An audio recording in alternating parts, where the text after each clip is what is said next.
দিঘির পারে এখনো বসে থাকে পঁচাত্তর বাজারের ওই পারে ব্রিজে এখনো 5-7টা গরু ধাবি হয় রে।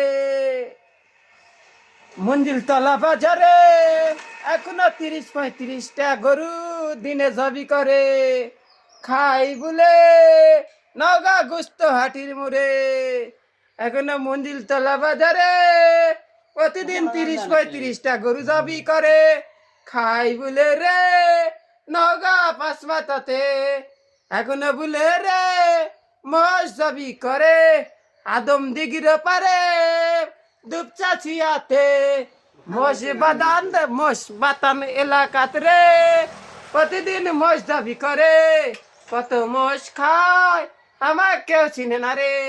মোষ অপু বিশ্বাস চলছে বলে রে বগুড়া থাকে রে মেলা টেকা বলে রে আমার চিনে না রে।